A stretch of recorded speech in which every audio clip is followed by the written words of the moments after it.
Yo, what's up everyone? Welcome back. Jamie here today. I'm going to talk about Saw 6, which was released in 2009, directed by Kevin Gruett, who was the editor of all the other films so far. And I've got to say, this might be the best of the series, no doubt. The way the story connects with the past and the twists and the traps and everything. Find out until the end of the video if this is the best or if Saw 2 is the best. But literally, I love this film so much. I got the poster back there. You can't really see it as it's covered up. Got it signed by Tobin Bell as well. But yeah, let's just get into it. The film starts with the pound of flesh trap. There's two people, a man and a woman. You know, Billy comes on the screen and basically tells them, like, you've been loaning money to people who can't afford it. And they've basically got to cut off parts of the body to put on a scale. Whoever has the most weight on a scale lives, because there's this, like, thing on the head what's drilling into the brain. And then, you know, this guy's kind of big, so he starts cutting his fat. And she's panicking. Eventually, she starts cutting off her arm until she starts going crazy because the time's about to run out. She just starts slicing, hacking at it until she slices the whole arm off. And she puts that in, and obviously that wins, and she wins the game. From there, we get a quick shot of Amanda with Cecil from part 4, the guy who's responsible for Jill losing a baby. We'll get more into this later on, but that's what I'm talking about, like how the story just connects. Like, this is Saw 6. There's 6 inside the franchise, and it's probably the best because, like, most, like, Halloween 6 I love, Nightmare on Elm Street 6, Friday the 13th 6 is alright as well. But, you know, most films, by the time you get to number 6, they're just off the rails. But this is probably one of the best, if not the best. So we go back to the end of Saw 5, where Strawn was getting crushed inside the room, and Hoffman comes out of the glass box because, you know, it slides out of the room. You see how his back cut up because, you know, it's obviously painful. And he presses a button to make the body just drop.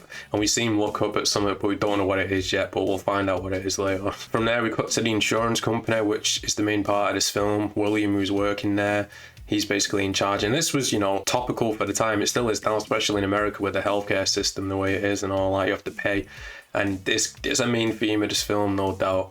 But basically, William is the main person of this game, which is what we think, and all his workers who help him are involved as well. We get flashbacks from turning down a client because of some oral surgery he had years ago, and he's basically sent this guy to his death sentence, which again will come back into play later on. We see Hoffman listening to recordings of the pound of flesh trap from before, and he gets a call from Erickson to come to the scene. Strom's fingerprints are all over the scene. He also finds out that Perez is still alive from part 4. Remember the Billy doll that went into her face? Well, she's been alive, but they kept it secret because they were suspecting Strom, but also suspecting Hoffman. We get introduced to Pamela, who we've seen in part 5 sitting inside the cop room, and she's a reporter, you know, reporting on Jigsaw and everything. She's trying to get comments from Hoffman at the hospital, and he's visiting the girl from the beginning who cut off her arm. And he's like, did you learn anything? She's like, what am I supposed to learn from cutting off my own goddamn arm? Jill opens the box which she got given to her in part 5, and we see 6 envelopes in there, and she's holding on to the 6th envelope. Pamela's inside one of the envelopes as well, which confirms she's one of the new targets. Hoffman goes to the autopsy room from part 4, where John's body was cut up and the tape was found. The coroner workers there is like, oh yeah, this blade is not the same that John Kramer used. The only time it was used was with Seth Baxter, who was the guy who killed Hoffman's sister, which, you know, Hoffman's wall is starting to come down a little bit. He thinks, oh, I'm so, you know, covered. No one's going to know everything about me, but it's starting to come crumbling down now. He's like, I've examined every single one of the Jigsaw victims' case, and Hoffman's like, good work. So sarcastic. We're looking at Seth Baxter's tape to try and find Hoffman's voice in it. Hoffman meets Jill at the clinic, and she gives him 5 envelopes, not 6. She got 6 out of the box, she only gives him 5. She's saying she's carrying on John's final request, and Hoffman's like, you know, John's dead. Once this is over, we no longer speak. We get a flashback to Jill and John inside the same room, and he brings out Amanda. Amanda's like, oh, it works, it helped me, which probably took place after Saw 1. And this confirms that, you know, Amanda was a patient of Jill's, which we'll find out later on as well. Back at William's office, it's bad weather outside, and he accidentally shoots the security guard because he sees him coming in, and he grabs his gun, and security guard's like, Jigsaw, Jigsaw, and he turns around, and of course Hoffman's there to grab him with the pig mask. But I was wondering, like, what's Hoffman's reaction? Like, he's inside this room and he sees William grab his gun and shoot the security guard. Is he just sat there behind the computer, it's like, what the fuck is this guy doing? So from there, William wakes up, and it's the breathing game with his janitor who works there, and they have to, like, each breath they take, this thing comes in more and crushes the ribs. And William also has like 4 detonators on his arms and legs. He's got 4 games to go through within 60 minutes.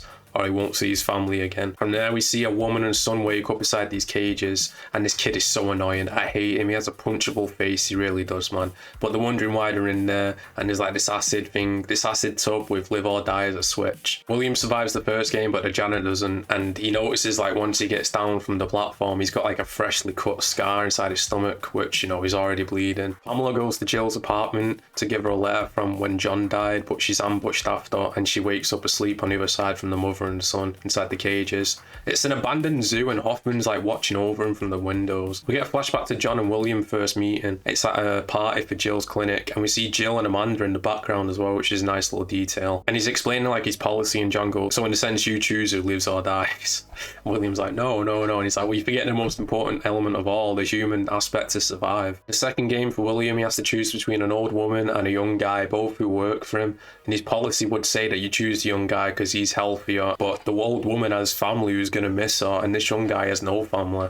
So, and Billy's also like dangling as well, explaining the rules, and his voice is a little bit distorted, John's, because you can tell Hoffman's made this tape. John, there's no way John made all these tapes, let's be honest, come on, it's obviously Hoffman doing it. Like I said, the policy would say he chooses the guy, but he ends up choosing the woman, and you know, the barbed wire around his neck, it just snaps and he just starts bleeding out. Jill drops this tape off at the hospital, which she got from the box, and we'll find out the contents of this tape inside the next film, but you can already guess like who would work at a hospital. We go to a flashback from Saw 3 with the rack trap, and they're setting it up, and this is the first time we see John, Amanda and Hoffman all interacting together, and she's like, oh, last minute tweaks, I told you I'd fuck with it. So she goes over to him, she's like, when's your test, detective? And he's like, I don't need one because I didn't take my life for granted, and you know, shows her scars, and she's like, get used to me because I'm not going anywhere, and he's like, you sure about that, with a smirk on his face. This dynamic's so good, you can feel the tension here, and this is the only scene we actually got with all of them, but I wish we got more.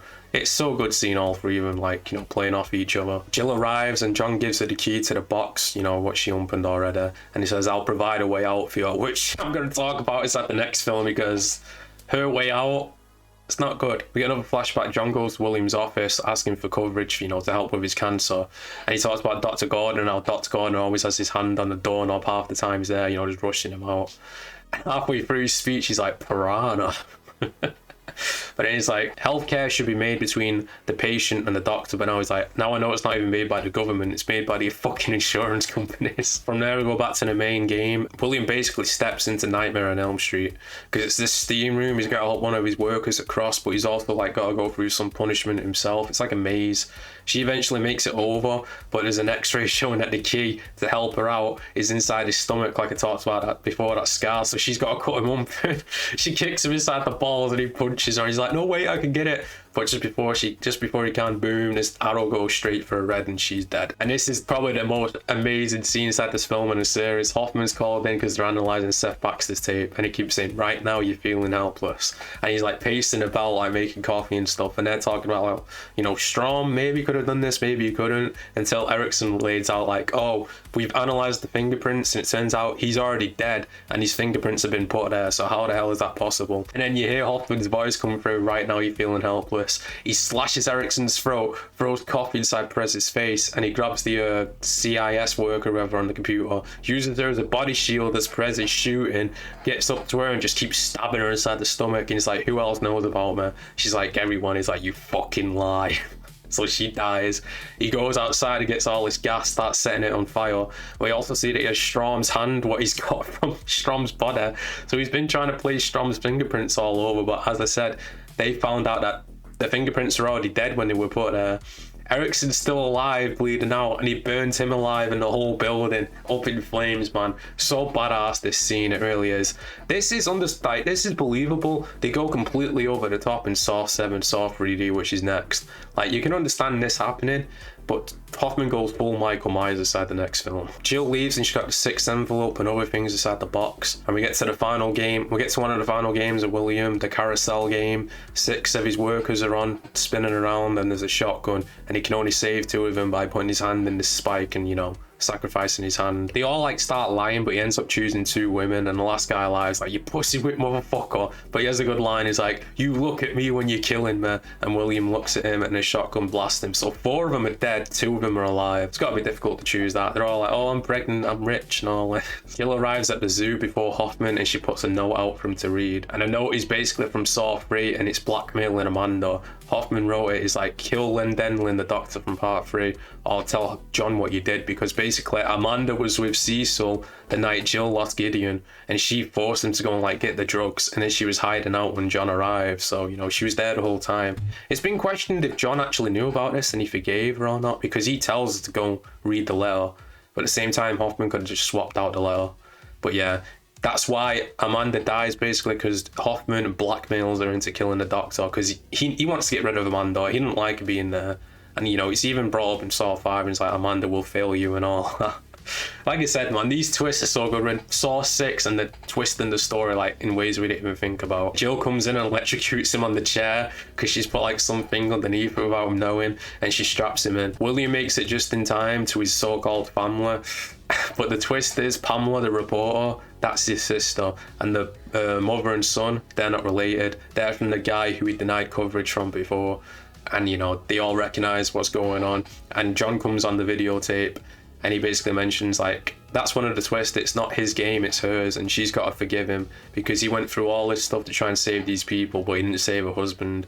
And she's like, "No, I can't do it, I can't do it." And then he annoying ass son with a punchable face like, "Yeah, I can do it. You killed my father, you motherfucker." And then he pulls the switch down, which activates the reverse bear trap 2.0. Jill has put the reverse bear trap 2.0 and Hoffman inside the room, and he's got 60 seconds, and she says game over, and she shuts the door. And it's like an execution in a way, because Hoffman is like, you know, not like Amanda was, like, he's fully on the chair. He has to start smashing his arm in to try and get out. Meanwhile, like I said, at the Williams game, the son pulls the lever and the acid comes down and it burns William completely. Like, his body just burns in half, so he's dead.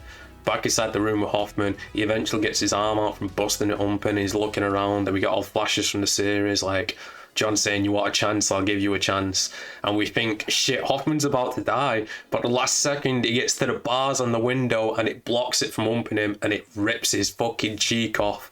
And the end of the film is him screaming on the floor with it hanging off, and we get a shot of all the game overs, like John, Amanda shutting the door, even Hoffman. What an amazing scene, man. What an amazing ending. Zep 6, well, I didn't even mention, like, the original Hell Zep has been, like, you know, changed throughout each film, and this is probably the best version of it. Amazing film, amazing ending, holy shit. I'm giving Saw 6 a 9 out of 10. Like I said, the twists are amazing, the story's amazing.